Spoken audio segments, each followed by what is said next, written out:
This is the Halting Winter Podcast. My name is Seth Winterhalter, and Halting Winter is a coaching, consulting company dedicated, focused, trying to help you as leaders and to help organizations operate at peak performance. And so if you are in need of a tune-up or your company is in need of a tune-up, we would love to help. You can go to HaltingWinter.com, learn more about us and what we're up to. I want to encourage you to subscribe to this if you're listening on a podcast. If you're watching on the YouTubes, subscribe, like us, help us get the word out so we can inspire others to, again, get in control of their lives, to operate at peak performance, not settle for normal, to not settle for average. Today, I want to talk about owning your week. If you caught an earlier podcast, we talked about owning your story. Just something we're really passionate about, I'm really passionate about, is that people own their story. They see life as a story, whether it's their personal life, whether it's the organization they're a part of. We are telling stories. Humans are a storied people.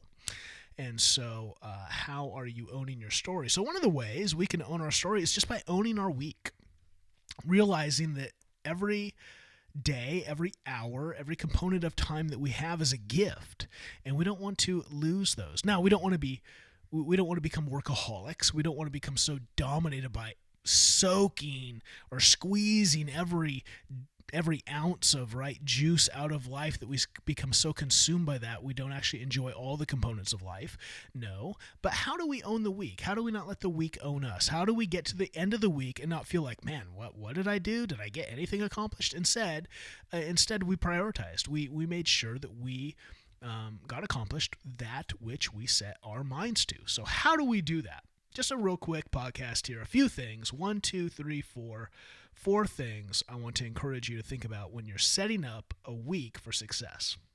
Remember, ownership is about control. You have control over your week instead of your week running ramshot over you. So the first thing I do, and when I set up my week, is what is the big thing that must be accomplished? What is the big thing that must be accomplished? Now, the first thing you have to ask yourself is why? Why is that the big thing? What is that one thing going to actually do to move your story forward?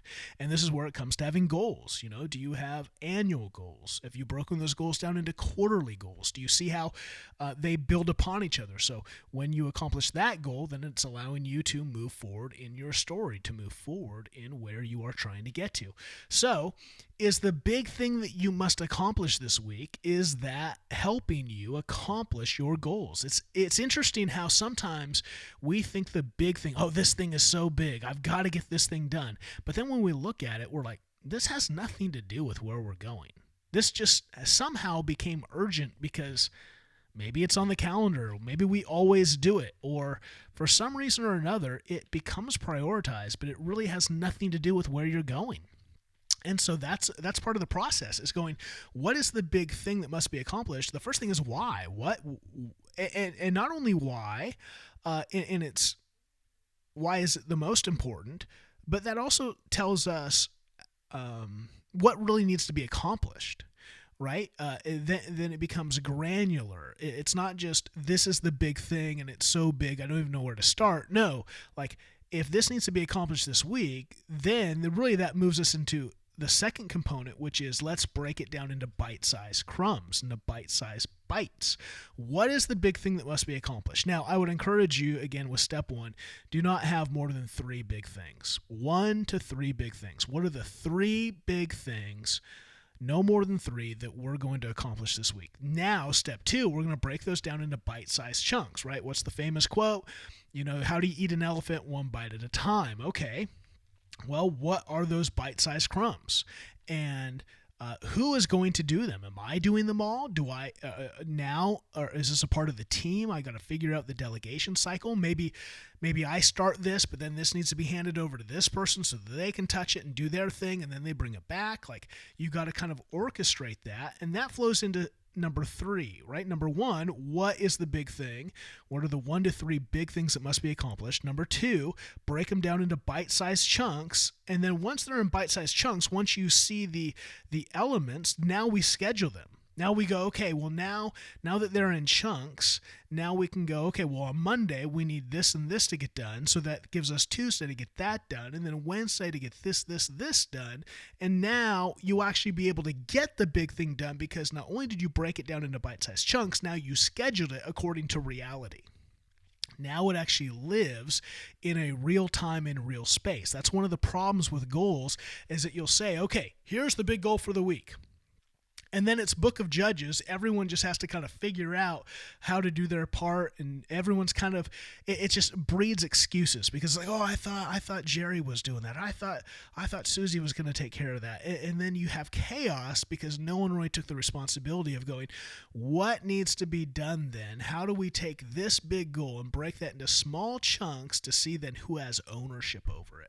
Who can own the various components? Or if I have to own all the components, then I say, okay, I need to own all these, but now I need to schedule them in my day so we don't get to Friday and then I've got to do them all. No, I need to do, right? Because then when you schedule them, when you break them down to bite-sized chunks, you can be honest about the time. Now that's one of the issues. Usually a big goal takes creative work, and creative work needs space and time. If you push all the creative work, and I know how creatives, right? I'm a creative. I know how we kind of like procrastination because we like deadlines, but give yourself a hard deadline. Say on Monday, I need to have the creative work done. I need to give this a few hours to foster some creative work, but then it needs to be done because on Tuesday, I got to start the second component of the work. If you break it down, it helps. Instead of procrastinating the entire project, you can give some procrastination, but then you're bound by the deadline. And that deadline, right, each day should have a deadline for a part of that project. So, what is the big thing? Break it down, identify the steps to accomplish the big thing, then schedule it. Tell yourself on this day, these need to be done so that I'm in time with myself. I'm not pushing myself up against failure. And then a part of that scheduling is the fourth component is blocking.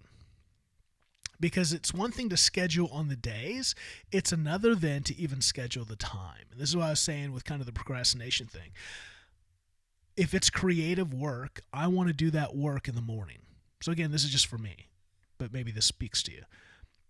I don't want to do creative work in the afternoon. And so here's the thing with something like this, how to own your week. What are the big things I need to accomplish? Well, the reality is you're going to have other smaller things you need to accomplish in a week, right? Part of our roles and responsibilities are other things that come across our desk, other small things that just have to get done as a part of our role and responsibilities. But I want to be mindful. Now, what I probably can't do is say, well, from 9 to noon every day, I work on big projects. Maybe that's not totally realistic in light of your job, in light of your work environment. But what you can do is go, hey, this Monday from 9 to noon, it's blocked out. 9 to noon is off on my schedule because I need to do the creative work to get this project going. 9 to noon is creative. Now, maybe Tuesday then is you need to have a group meeting because you'll have done the creative work and the visionary work, but then you need the more particular, the specialists to come in and take their ownership. So you say, okay, well, that block's going to be, 12 to 2 on Tuesday because other people have creative projects that they need to work on, so I don't want to bother them with team meetings. A team meeting can come in the afternoon after lunch. We don't need to be as fresh because we're just going to be implementing. And so when's the team meeting? When's that block? Then maybe Wednesday I need to do some follow-up work on it. So maybe that's a late afternoon because I don't need the creative energy.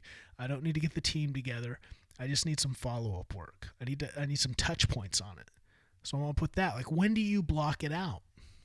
And you block it out according to the work that needs to be done. What you don't want to do is just go, well, this is the big project, and so all of the work for this has to be done in the morning when I'm the freshest. Does it?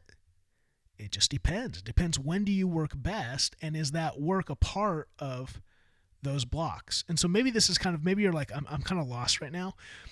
This probably goes back to I have blocks in my day. So I know I work the freshest the very first thing. So my day is kind of blocked like this. 6 a.m. to 9 a.m. is whatever needs the most creative. So if I need to write, If I need to think creatively, if I'm gonna create content, I'm using that block.